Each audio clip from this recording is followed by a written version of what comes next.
owner, operator, honestly, you don't really have a business. You have a freaking job.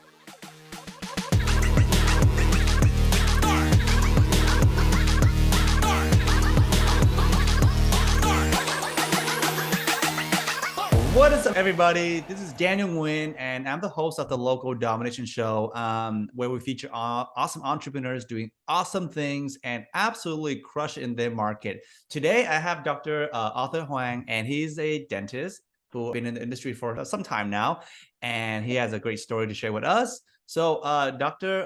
Huang, can you share with us, who you are and why did you get started in this business? I'm a graduate. Hi everybody. I'm Dr. Huang.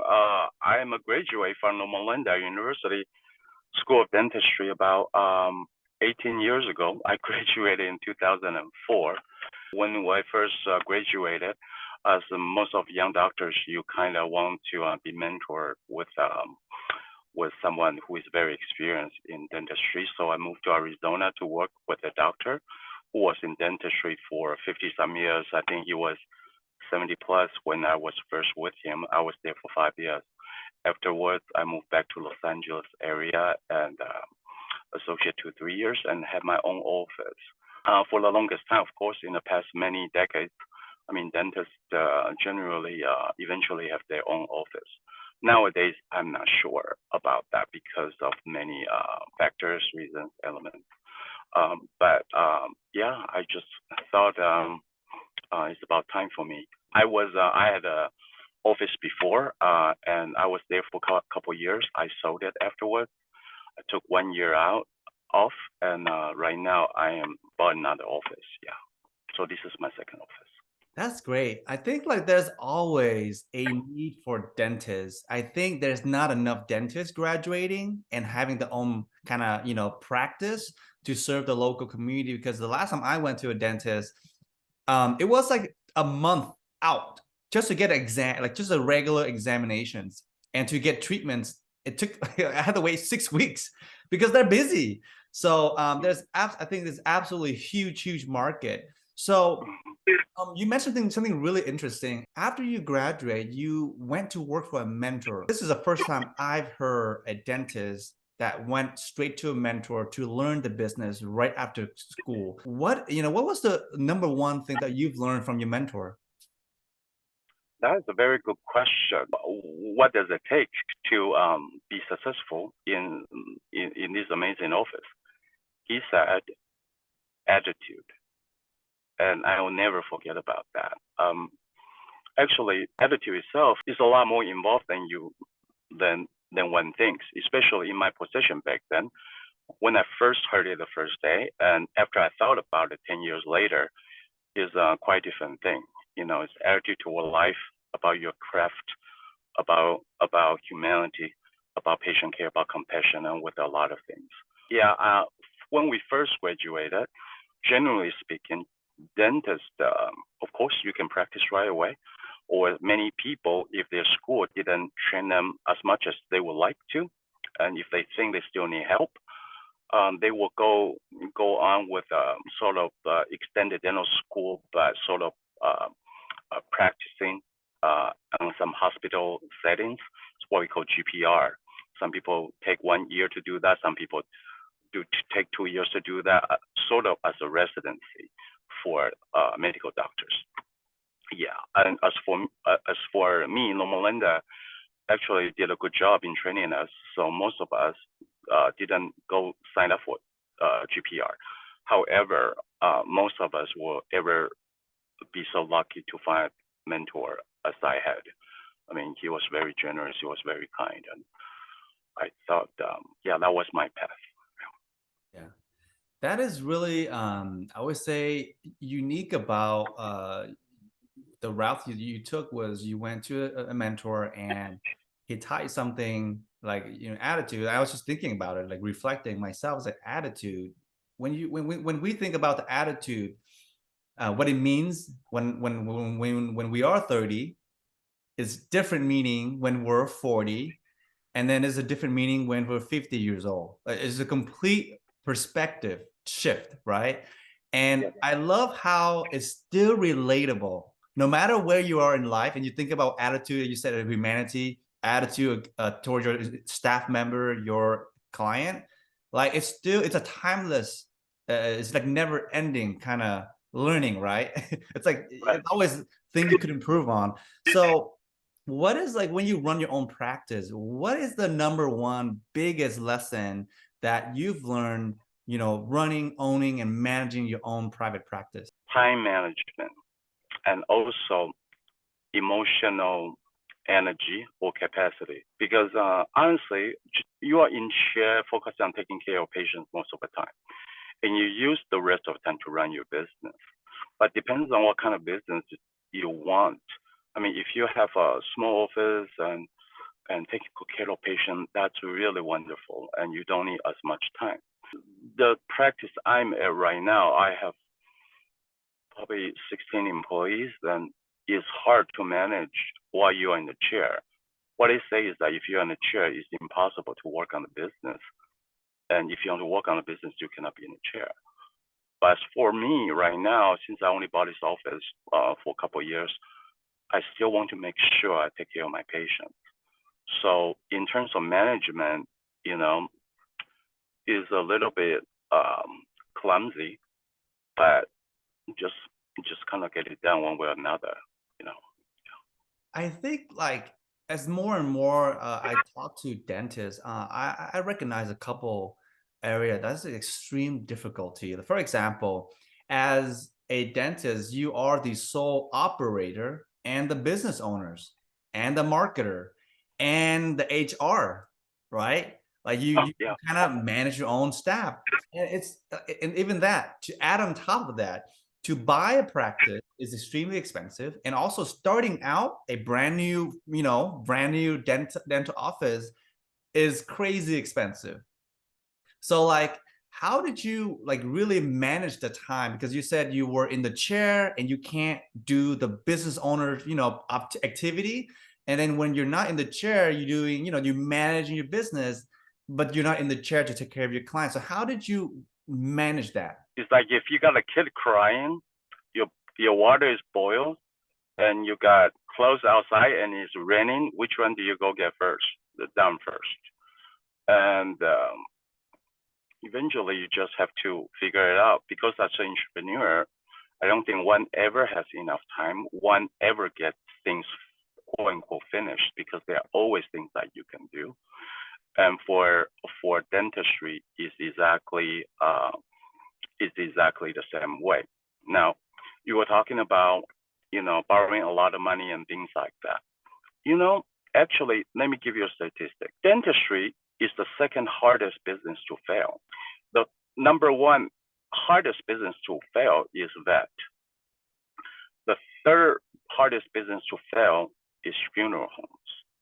Number two is dentistry, meaning that the banks, once you graduated, they really want to lend you money. But at the same time, lending you money doesn't mean that you are going to be able to make a lot of money right away. And also in the transition itself, a lot of things could happen. So most of us wait for probably 3 or 5 years around that time to first purchase the office. But in reality, really, how do you run an office like that? Generally speaking, you need to start to train and delegate. You got to try to hire the right people, the right tone, the right pitch with how you think, and everything else. But when you are the owner operator, honestly, you don't really have a business. You have a freaking job. Sort of like where I am right now, I'm 3/4 of a job. The reason I say that is that 7-Eleven is a business, but when you are an owner operator, it's not so much a business. You just bought yourself a job. Yeah. So meaning that in order to be a business, you need to run it, but you almost cannot be. You cannot. because right now, if you are the only person, once you are gone, there's nobody to produce. Yeah. So a real business doesn't, you could have a superstar dentist or whatever, but generally speaking, if you're a one-man show, you just spoil yourself a job. Yeah, I love that analogy. I think like in a business there is a sales, right? There's a sales channel and there's a fulfillment channel, right?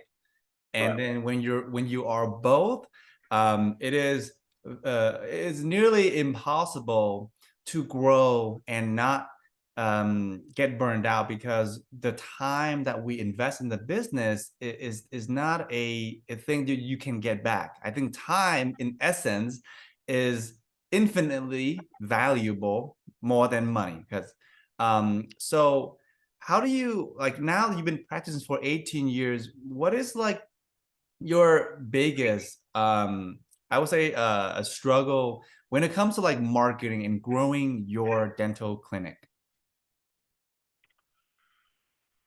So far, that is such a great, great question. I mean, at the right time.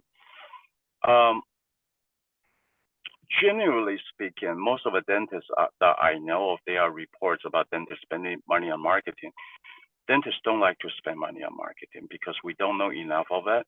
A lot of time, if you try for 2 months, if it doesn't work, and you just cancel it, and you just hope that your patients can refer friends and family in. But everybody got their own dentist, so it's going to be difficult. When you look at marketing, you really have to look at what is that you need, how much you want to spend. Normally in the dental office, 4 to 8% of revenue should go to marketing. I mean, how do you better yourself? A lot of it just by like listening to your show. All right. Like I listen to different podcasts, not many, but one or two of the people that I like, and sometimes they talk about it. Sometimes they talk about it, and I just try it. And also, if you want to try it right and give it a real try. Spend some money to give it a real try. Because our practice was on we did a TV commercial 6 months ago. I gave the guy three months trial. I just pay and they try it. And did we get good results from that? Oh heck no. I don't think we got any of that. But guess what? Then I try flyers. But what TV doesn't work in my area doesn't mean that you will not work in your area. So this area, then I try flyers too. Hey, guess what? Flyer works amazing. And later on, you got different ways, like, you know what, your patient comes in, later on, you can send them a text to see if they like your service. If they do, just rank you on Google and things like that. Actually, that worked out pretty good too. I mean, because the area we are in a little bit more like secondary city, sort of more humble in nature. People are cool, so that's another way. And of course, you got companies, referral services such as 1-800-Dentist and things like that. I guess what I'm trying to say is that I think my current marketing right now, I think it's not great, but it's okay. It's doing what it's supposed to do. But meaning that, but at the same time, from the way I see things, I mean, this is not possible that two areas, unless they are similar in demographics and things like that, it's not very common that two areas with the same marketing effort will have the same result. It's give and take here and there. I think like for when it comes to marketing, it's very interesting that we all have different, I would say, different angle that works for us, right?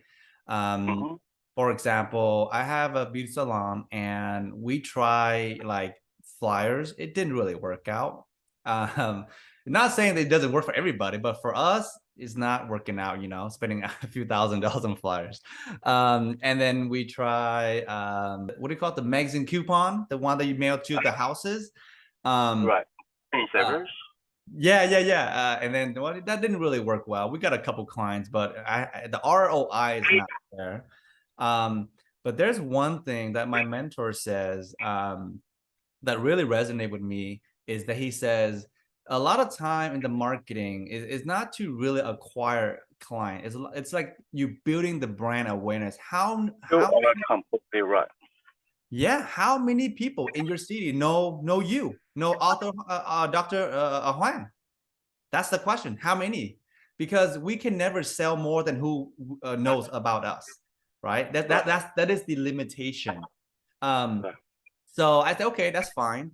And then I start messing around with Facebook ad. I just have like a $30 a day kind of brand, let people know we're new in the area, we're open, and who we are and what we do. It runs every Right. day. And the first few months, honestly, we didn't see a bump, right? Right. But then people started to come in. They say, hey, I've been seeing you for 3 months. Today is the time. Something happened at my previous salon. I wasn't happy with it. And guess what? I thought about you. Right. So he called it the top of mind, right? We have to be on the top of mind to our potential client so that when they are ready to move forward, they think about us. That's the whole trick here, So there's no short term really fix, for marketing, but I think in the long term, when we think about investing in marketing in the long term, I think that's where the biggest ROI will come in. So yeah, I think I totally agree with you on there. And by just being everywhere, it really helps. That I think, yeah, you are right. Sometimes it takes time. There's a billboard of an orthodontist every day I pass, and I'm not sure how many patients it actually gets from there, but it's a brand recognition that is very important. And you never know. When you have kids or maybe a grandparent drove by like 100 times in a year, and later on their grandchildren needs braces that they are helping to pay for, they might remember that orthodontist. But marketing is this. The things that I try is that I want to get a high ROI, but the lowest ROI, but the most predictable ROI is actually internet marketing. Because when you go through Google, they are going to see how many impressions you have, how many clicks that you have, and at the end, trigger down to how many new customers or patients that comes in. So they might have a formula of, like, say in dentistry is, every how many patients, let's say every 40 patients, one will click, every 40 people that click, maybe one will call, and every 10 that will call, 3 will come in, something like that. So that science is very precise, but that is, for dentistry anyway, is not the most effective way in getting new patients in, but it still works. Yeah. I think digital marketing is always the best way we can market and track our metrics. So as we're coming to the end of our podcast here, I really want to get your top pick on the podcast that you love listening to, or some books that you've read that we can share with our listener here so that they can check it out and level up their game in the business here.